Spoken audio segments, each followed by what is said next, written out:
آپ کا نام سعد ابو سعید آپ کی کنیت تھی۔ آپ کا خاندان بنو نجار تھا۔ آپ رضی اللہ تعالی عنہ کے والد کا نام مالک تھا۔ آپ رضی اللہ تعالی عنہ نے مسلمان ماں باپ کے دامن میں تربیت پائی۔ ہجرت مدینہ کے پہلے برس مسجد نبوی کی تعمیر ہوئی۔ آپ رضی اللہ تعالی عنہ نے اس کے کاموں میں شرکت کی۔ غزوہ احد میں اپنے والد کے ساتھ شریک ہوئے۔ غزوہ احد میں حضور صلی اللہ علیہ وسلم نے کم عمری کی وجہ سے ان کو منع فرما دیا، لیکن ان کے والد نے حضور صلی اللہ علیہ وسلم سے درخواست کی، پھر ان کو حضور صلی اللہ علیہ وسلم نے اجازت دے دی۔ غزوہ احد پر ہم اس سے پہلے ویڈیو بنا چکے ہیں جو آپ اسی چینل سے دیکھ سکتے ہیں۔ ان کے والد سیدنا مالک بن سنان رضی اللہ تعالی عنہ تھے۔ وہ جلیل القدر صحابی رسول تھے۔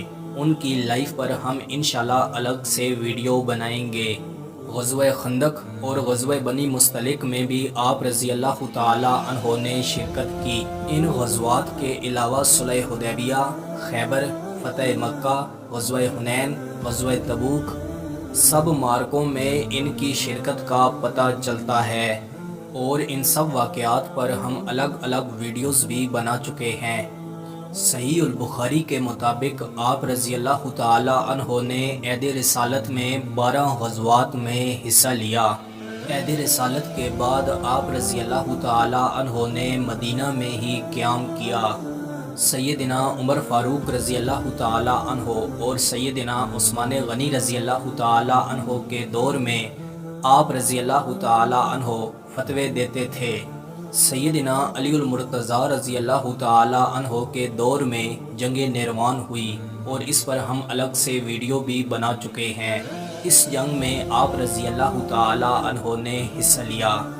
یزید کے مقابلے میں جب سیدنا امام حسین ابن علی علیہ السلام نے جانے کا فیصلہ کیا تو آپ رضی اللہ تعالی عنہ نے انہیں روکا اور انہیں رائے دی کہ آپ یہاں ہی رہیں۔